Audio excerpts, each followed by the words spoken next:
जय श्री सीताराम मित्रों, सभी श्रोता बंधुजन, श्रद्धालु भक्तजनों, श्रद्धालु माताओं और सभी वंदनीय भक्तजन एवं सदैव सभी भागवत कथा के कहने वाले विद्वान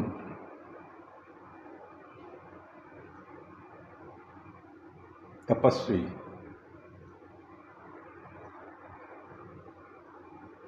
इन सभी को मेरा प्रणाम।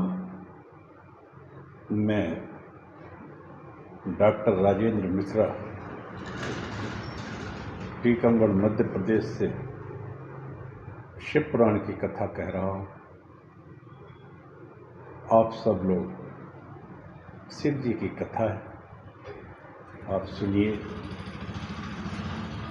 और शिव तत्व का जहाँ तक इसमें वर्णन है उसका मैं वाचन या पाठन कर रहा हूँ या कथा कह रहा हूँ। मैं नित्य इस कथा को टीकमगढ़ मध्य प्रदेश कहता हूँ। आइए एक मंगलाचरण करते हैं, इसके बाद कथा प्रारंभ करते हैं।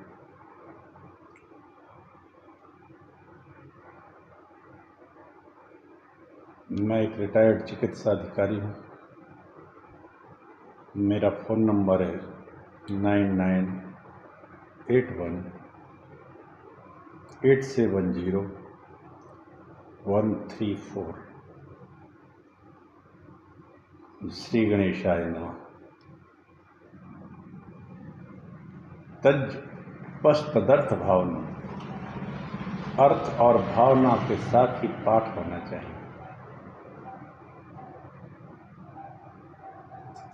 जो कहें उसको समझ में आना चाहिए और भावना पूरी तरह से भगवान के श्री चरणों में हो।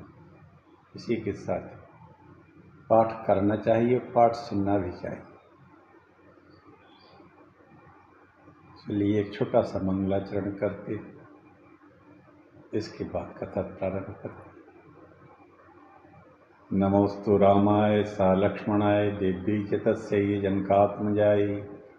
नमोस्तु रुद्रेन्द्रियमानिलेभ्यो नमोस्तु चंद्राग्नि मरुद्गणेभ्यः। अगुण सगुण गुण मंदिर सुंदर,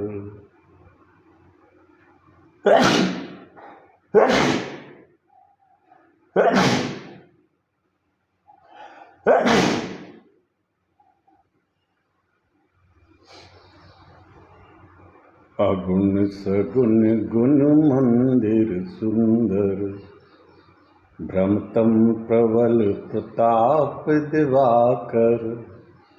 काम क्रोध मद गज पंचानन, बसहु निरंतर जन मन कानन।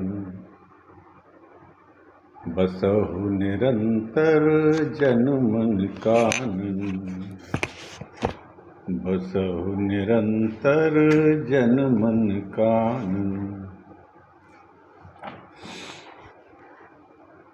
पार्वती जी कहती हैं भगवान शंकर से, प्रभु समरथ सर्वज्ञ शिव सकल कला गुण धाम, योग ज्ञान वैराग्य निधि प्रणत कल्प तरुणाम। शिव विश्वनाथ ममनाथ पुरारी, त्रिभुवन महिमा विदित तुम्हारी। चर अरु अचर नाग नर देवा, सकल करई पद पंकज सेवा। वाह! अखंड मंडलाकारं व्याप्तं येन चराचरं, तत्पदं दर्शितं तेन तस्मै श्री गुरुवे नमः। भवानी शंकरो वंदे श्रद्धा विश्वास रूपिण्यो, व्याभ्यां न विना पश्यन्ति सिद्धा स्वान्तास्तमीश्वरं। वक्रतुंड महाकाय सूर्यकोटि समप्रभः, निर्विघ्नं कुरु मे देव सर्वकार्येषु सर्वदा। नारायणं नमस्कृत्य नरं चैव नरोत्तमं देवीं सरस्वतीं व्यासं ततो जयमुदीरयेत्। नमो देव्यै महादेव्यै शिवायै सत्यं नमः। नमः प्रकृत्यै भद्रायै नीता प्रणतः स्मृताम्।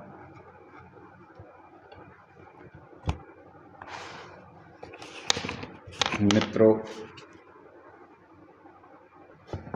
कोटि रुद्र संगीता चल रही है। इसमें शिव जी के जो ज्योतिर्लिंग तो सभी जानते हैं। ज्योतिर्लिंग क्या है? दीपक की जो लौ जलती है, दीपक की बाती में जब हम अग्नि लगाते हैं और उसकी सीधी लौ चलती रहती है और उससे प्रकाश फैल जाता है, यह ज्योतिर्लिंग जैसा है, जिससे प्रकाश फैलता है और लौ ऊपर सीधी रहती है। ज्योतिर्लिंग यही है, एक तरह से उसका ही एक रूप है जिसको हम समझ सकते हैं।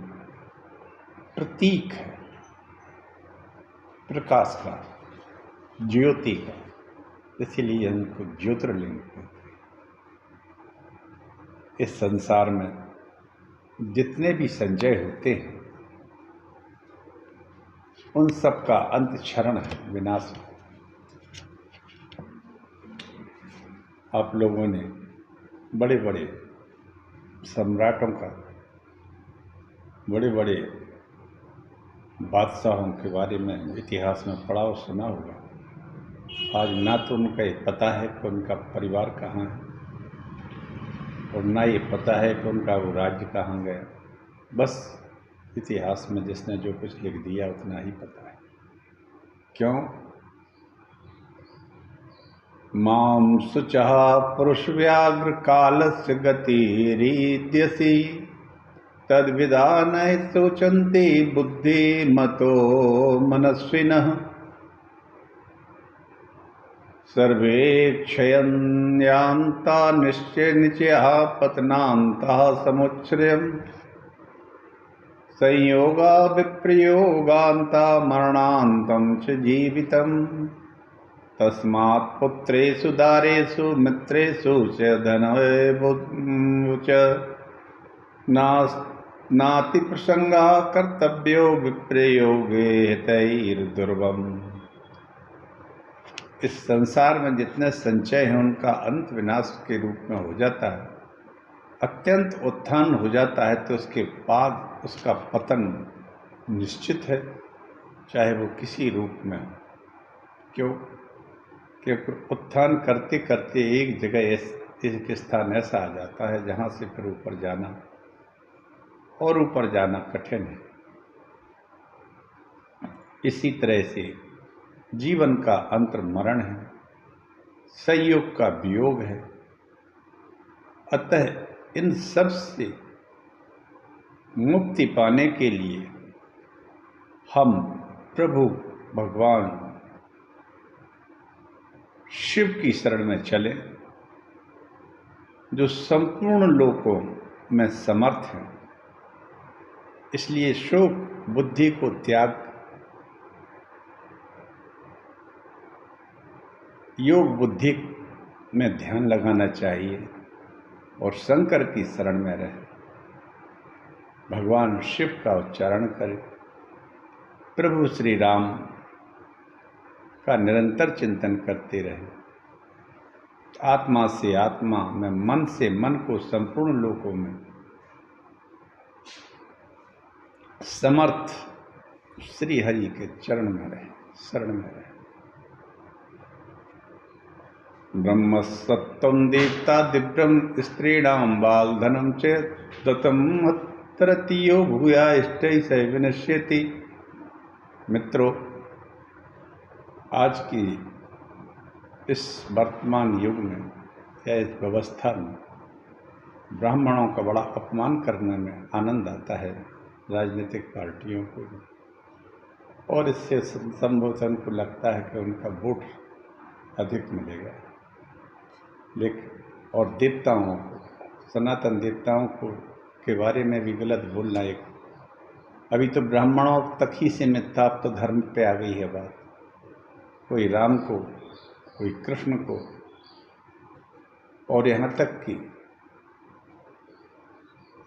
सनातन धर्म को, सनातन जातियों, इन सब का अपमान करना एक फैशन बन गया। लेकिन ये ध्यान रखिए कि जो ब्राह्मणों का, देवताओं का अपमान करता है, जो स्त्रियों का हरण करता है या उनके धन का हरण करता है या उनको कष्ट देता है, और जो छोटे बच्चों को मारता है या उन पर अन्याय अत्याचार करता है या अनाथ बच्चों का धन का अपहरण करता है, वह व्यक्ति अपने संपूर्ण परिवार के साथ कुछ समय पश्चात संपूर्ण परिवार के साथ विनाश को प्राप्त होकर अपने कर्म फल के अनुसार घोर नरक की यातनाएं भोगता है। ये मैं नहीं कह रहा हूँ, ये वाल्मीकि जी ने वाल्मीकि रामायण के उत्तरकांड में कहा गया।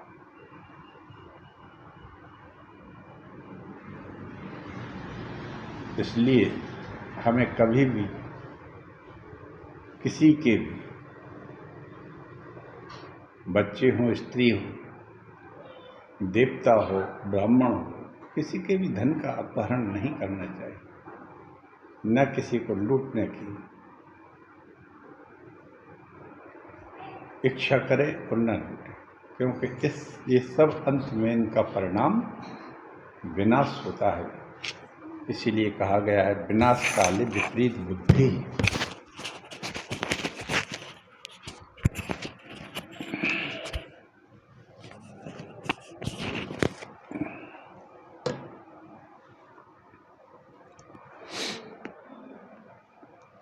आज इक्ष्वाकु वंश के राजा मित्रसह का वृत्तांत कहेंगे। हम धीरे धीरे शिव महापुराण में आगे बढ़ रहे हैं मित्रों। इक्ष्वाकु वंश के राजा मित्रसह का वृत्तांत है।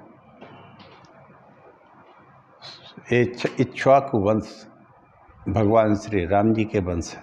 इसी में भगवान राम जी ने अवतार लिया था। सूत जी कहते हैं,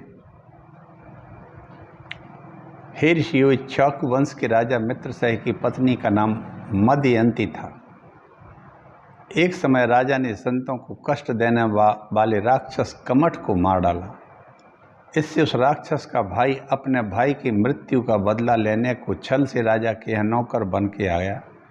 एक दिन राजा ने अपने पिता की मृत्यु के दिन अपने गुरुदेव वशिष्ठ जी को आमंत्रित किया।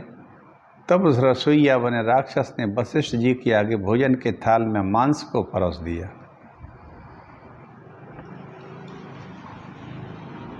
वशिष्ठ जी यह सब जानकर राजा से कहने लगे, दुष्ट राजा, तूने मेरे सामने मांस मिश्रित भोजन परोस दिया है, तुझे धिक्कार है, तू राक्षस हो जा।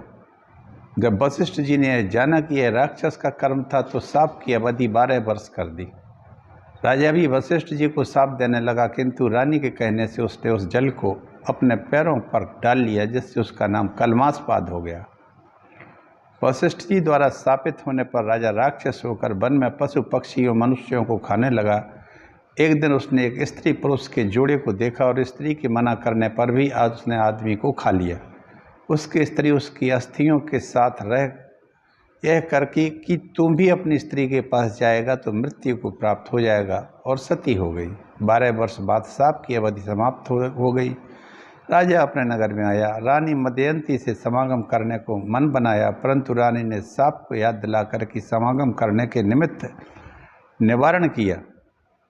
संतान रहित राजा राज्य भोगों से संतुष्ट नहीं हुआ और जंगल में चला गया, परंतु वहाँ पर भी ब्रह्म हत्या उसे कष्ट देने लगी। गौतम ऋषियों को देखकर कहने लगा, हे मुनिवर्य, ब्रह्म हत्या औरों को दिखाई नहीं देती, मुझे क्यों कष्ट दे रही है? आप मेरे कष्ट को दूर कीजिए। गौतम ऋषि कहने लगे, हे राजा, पश्चिम समुद्र तट पर गोकर्ण नाम वाला प्रसिद्ध और पाप नाशन ज्योतिर्लिंग है। आप वहाँ जाकर के महाबल नाम के शिवलिंग का पूजन करो, उससे तुम्हारे सारे पाप नष्ट हो जाएंगे। गौतम ऋषि की आज्ञा के अनुसार राजा ने गोकर्ण क्षेत्र में जाकर स्नान करके महाबल नाम के शिवलिंग का पूजन करके वंदन किया। उसके प्रभाव से परम पद को प्राप्त हुआ। सूत जी कहते हैं, ऋषियों, इस महाबल शिवलिंग के कथानक को जो पढ़ता है या सुनता है, उसकी 21 पीढ़ियाँ शिवलोक को प्राप्त हो जाती हैं। ये राजा एक इक्ष्वाकु वंश के हैं, जो मित्रसह के नाम से हैं। इन्होंने एक राक्षस को मार दिया था, बड़ा दुष्ट था, नाम था उसका कमठ। इनकी पत्नी मदयंती थी। उसका भाई आया, इनके यहाँ रहने लगा, एक सामान्य आदमी के रूप में, नौकर के रूप में। वशिष्ठ जी इनके यहाँ एक बार भोजन करने आए। उसने मांस बना के परोस दिया। वशिष्ठ जी ने राजा मित्रसह को श्राप दे दिया कि तू राक्षस हो जा, क्योंकि तू मुझे मांस भक्षण करा रहा। जब उनको ये पता लगा कि ये राक्षस का कर्म है, तब उनने कहा, अच्छा, एक इसकी अवधि तय किए देते, और वो अवधि है 12 वर्ष की। तुम 12 वर्ष तक राक्षस योनि में रहेगा, यानी राक्षस प्रवृत्ति में रहेगा। फिर तुम अपनी वास्तविक प्राकृतिक जो तेरा स्वरूप था, वही उसको प्राप्त हो जाएगा। 12 वर्ष तक ये राक्षस रहता है। उस समय इसने कई तरह के राक्षसी जितने प्रकृति के कर्म होते हैं वो किए। पशु पक्षियों को खाना और आदमियों को भी खाना। इस तरह से 12 वर्ष व्यतीत हो जाते हैं। 12 वर्ष बाद जब उनका श्राप दूर होता है वशिष्ठ जी का, तब वह अपने घर में आता है, फिर राज करने लगता है। लेकिन उसको ब्रह्म हत्या लगी हुई थी, क्योंकि जंगल में उसने एक ब्राह्मणी जा रहे थे, उसमें से उसने ब्राह्मण को खा लिया। ब्रह्म हत्या उसका पीछा नहीं छोड़ रही थी। तब गौतम ऋषि के यहाँ गया और उससे अपनी ब्रह्म हत्या को दूर करने का उपाय पूछा। गौतम ऋषि ने कहा कि जाओ, पश्चिम क्षेत्र में पश्चिम समुद्र तट पर गोकर्ण नाम वाला प्रसिद्ध पाप नाशक ज्योतिर्लिंग है। महाबल नाम का ज्योतिर्लिंग है गोकर्ण क्षेत्र में। वहाँ जाके तुम भगवान शिव की अर्चन, बंदन, पूजन करो, इससे तुम ब्रह्म हत्या से मुक्त हो जाओ। और मित्र साहब राजा जाता है और वहाँ जाके अपना पूजन करता है, जिससे ब्रह्म हत्या मुझसे मुक्त हो जाता है। अब उत्तर दिशा के शिवलिंग के बारे में भी है। सूत जी कहते हैं, हे ऋषियों, अब मैं तुमसे उत्तर दिशा के शिवलिंगों का वर्णन करता हूँ। इस दिशा में एक दूसरा गोकर्ण नाम का क्षेत्र एक और है। वहाँ पर चंद्रभाल नाम का एक शिवलिंग है। ये रावण द्वारा स्थापित किया गया है। यह शिवलिंग संपूर्ण सिद्धियों को देने वाला है। इस चंद्रभाल शिवलिंग का अर्चन, बंदन और पूजन शिवलोक प्रदान करता है।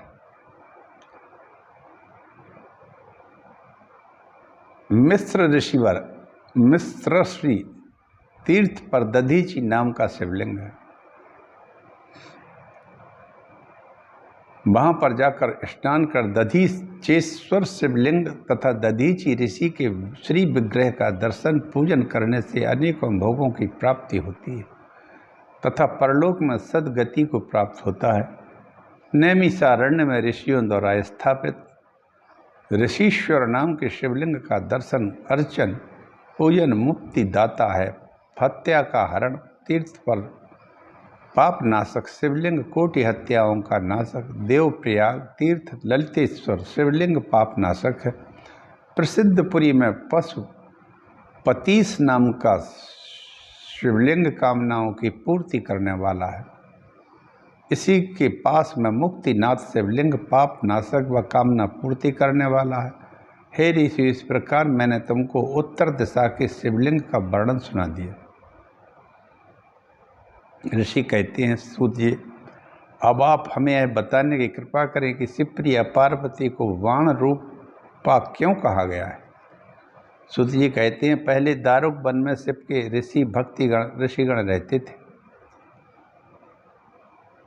एक दिन जंगल में समिधा लेने को दारुक वन में गए, तभी वहाँ उसी समय शंकर जी दारू वन में दिगंबर विभूषी भूषण से भूषित शोभायमान हाथ में ज्योतिर्लिंग को धारण कर ऋषियों की भलाई के लिए पधारे। उस लिंग को देखकर वहाँ उपस्थित स्त्रियां उसे स्पर्श करने लगी, व्याकुल हुई, परस्पर हाथ पकड़कर स्पर्श आलिंगन करने लगी और अति प्रसन्न हुई। उसी समय वहाँ समिधा लेकर ऋषि लोग आए और कहने लगे, तुम कौन हो? तुमने वेद मार्ग का उल्लंघन किया है और यह तुम्हारा लिंग पृथ्वी पर गिर जाए। उसी समय लिंग पृथ्वी पर गिर गया और जलने लगा। स्वर्ग पाताल में भी जलता हुआ भ्रमण करने लगा। तभी लोकों में भय छा गया। देवता मिलकर के ब्रह्मा जी के पास गए और सारा वृत्तांत सुना दिया। ब्रह्मा जी कहने लगे, हे देवताओं और ऋषियों, तुम सभी शिव जी की महिमा को जानकर उससे मोहित हो जाते हो। शिव से विरोध करने वाला कुशलता से कैसे रह सकता है?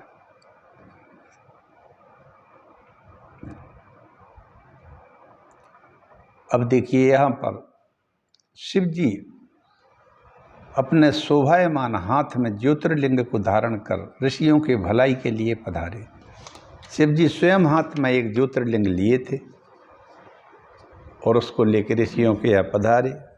ऋषि समझ नहीं पाए, क्योंकि ऋषि की पत्नियां उनके हाथ में लिए हुए उस ज्योतिर्लिंग को छूने लगी, क्योंकि ज्योतिर्लिंग से एकदम ज्योति निकल रही थी। तब उन महात्माओं ने उस लिंग को शिव जी से कहा कि नीचे गिरा दो। गिर गया और इस प्रकार वो तेजस्वी ज्योतिर्लिंग सारे संसार में व्याप्त हो गया, पाताल आकाश में।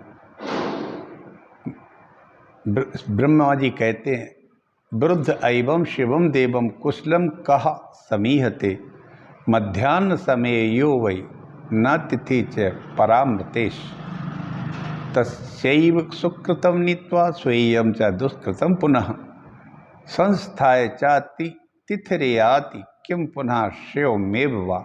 इस प्रकार सदाशिव से विरोध करके भला कौन कल्याण की कामना कर सकता है? यदि कोई मध्याह्न काल में आए हुए अतिथि का सत्कार नहीं करता तो वह अतिथि उसका सारा पुण्य लेकर चला जाता है और सारा पाप उसको देकर चला जाता है।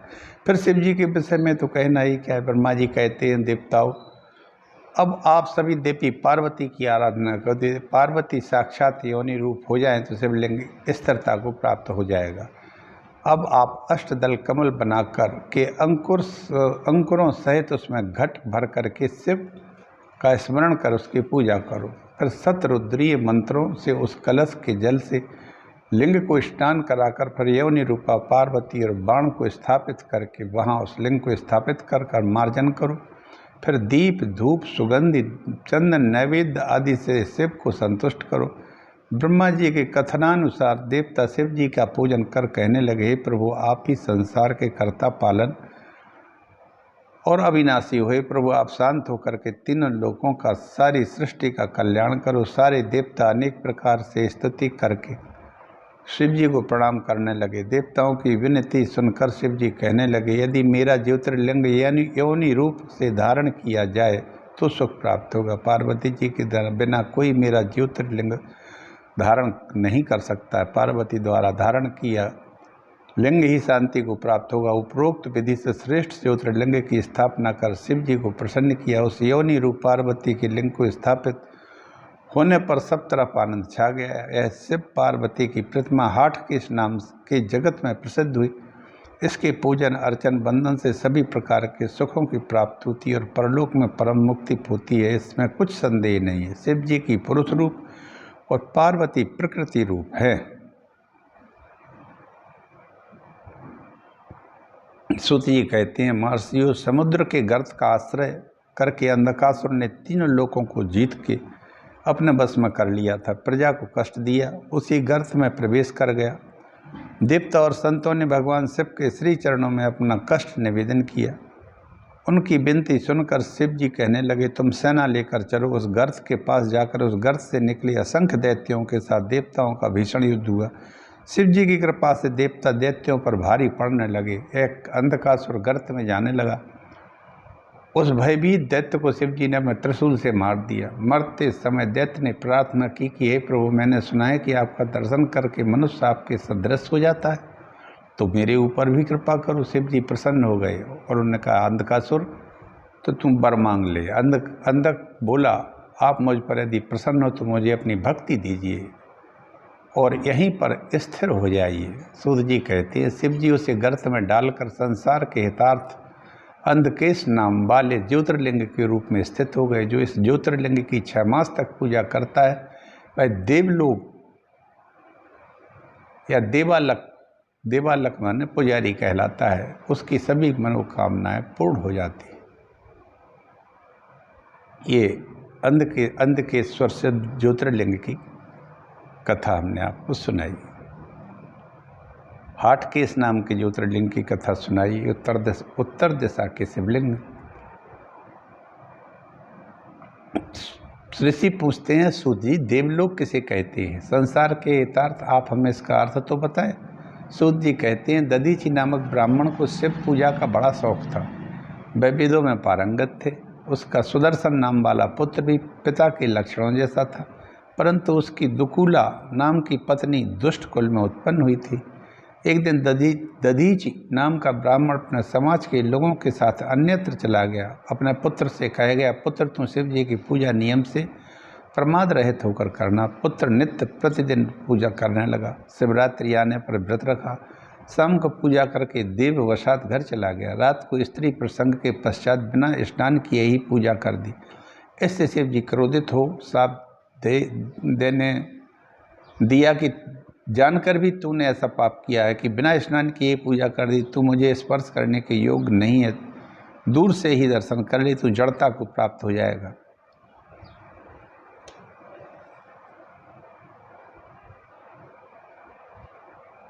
कम से कम शारीरिक शुद्धि जरूरी है। और उसने शिवरात्रि को पूजा किया, सब कुछ किया, लेकिन उसी रात उसने जो काम किया वो जो नहीं करना चाहिए था। तब क्रोधित होकर उन भगवान शिव ने कहा कि तू अभी हमें छूने लायक नहीं है, तू सांसारिक कर्म करके रात्रि में आया है। वापस ब्राह्मण जब घर आए, दधीचि उस ब्राह्मण ने पुत्र से कहा, तूने मेरा कुल ही नष्ट कर दिया। तो दधीचि ने पुत्र के कल्याण माता पार्वती की अनेक प्रकार से पूजा कर प्रसन्न किया। भक्त वत्सला पार्वती ने शिव जी को प्रसन्न कर देवी चंडिका ने सुदर्शन को घी से स्नान कराकर एक ग्रंथि से 3 बार यज्ञोपवीत धारण कराया। उसे 16 अक्षरों से युक्त शिव गायत्री का उपदेश दिया। ओम नमः शिवाय मंत्र से 16 बार संकल्प कराकर पूजा करी। अनेक मंत्रों का पाठ भी कराया। तत्पश्चात शिव जी कहने लगे, पुत्र, मेरे अर्पण किया जो धान है उसे ग्रहण करो, तुम्हें दोष नहीं लगेगा। मेरे अर्पण के लिए किए घृत तेल आदि ग्रहण करो। शिव गायत्री पूजा करके फिर अपने कुलोचित कार्य करना। ऐसा कहकर उसके 4 पुत्रों को 4 दिशाओं में अभिषिक्त किया, तिलक लगा दिया। चंडी ने सुदर्शन को अपने निकट स्थापन कर उसके पुत्रों को वरदान दी। देवी बोली, दोनों के बीच जो बालक है उसकी नित्य विजय होगी। बटुक, जो तुझे पूजेगा वह मानो मुझे ही पूजेगा। श्रुति कहते हैं कि सिर्फ पार्वती ने उन्हें स्थापित किया। इससे बटुक और तपो भ्रष्ट होने से तपो धम कहलाए। बटुक की पूजा न की तो मानो किसी की पूजा नहीं। इसे पूजे बिना किसी और की पूजा करना शुभदायक नहीं है। शुभ कार्य हो या शुभ, बटुक का त्याग नहीं करना चाहिए। भोज्य में और शिव पार्वती के कार्य में बटुक ही विशेष है। इस संबंध में सुनो। अंधकेश के समीप प्राजापत्य व्रत करने वाले एक भद्र नाम के राजा को शिव जी ने प्रसन्न होकर के एक ध्वजा देकर कहा, प्रातश्च वद्यताम राजन ध्वजो रात्रौ पतिष्यति मम त्वमेवं च संपूर्णे प्रजापत्ये तथा पुनः। हे राजन, मेरे प्राजापत्य यज्ञ से के संपूर्ण होने पर रात्रि को ध्वजा गिरेगी और प्रातःकाल बढ़ेगी। उस राजा को उसी प्रकार नियम चला। शिव पूजा विधान से प्राजापत्य ब्रह्म भोज किया। सभी कार्य संपन्न हो गए। प्रातःकाल ध्वजा बढ़ी, सायंकाल को गिर गई। एक समय वहाँ बटुक का कार्य पहले हो गया तो ब्रह्म भोज से प्रथम ही ध्वजा गिर गई। तब राजा ने पूछा, ब्राह्मण भोजन करते हैं तो ध्वजा क्यों उठी, फिर पर क्यों गिर गई? ब्राह्मण बोले, महाराज, ब्राह्मण भोजन से पहले चंडी बटुक को भोजन कराया, इससे शिव जी प्रसन्न हुए और ध्वजा पहले ही गिर गई। राजा और उपस्थित उन विस्मय हुए और प्रशंसा करने लगे। इस कारण बटुक को श्रेष्ठ कहा जाता है। इनकी प्रथम पूजा ही पूजा की सफलता है। शिव के वचन के अनुसार और किसी का अधिकार नहीं है। इस तरह आज की मैं कथा को यहीं पूर्ण करता हूँ और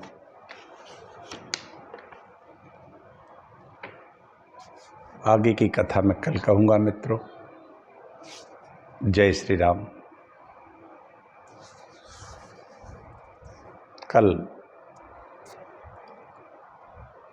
कोटि रुद्र संहिता के आगे की कथा कहूँगा। आप सबका कल्याण हो, भगवान शिव का सभी का कल्याण करे। शिव जी के करोड़ों जन्म, उनकी विलक्षण कथाएं हैं। जितनी संभव होती हैं उतनी मैं कथा कहता हूँ। जो शिव महापुराण में है उनको भी बताता हूँ।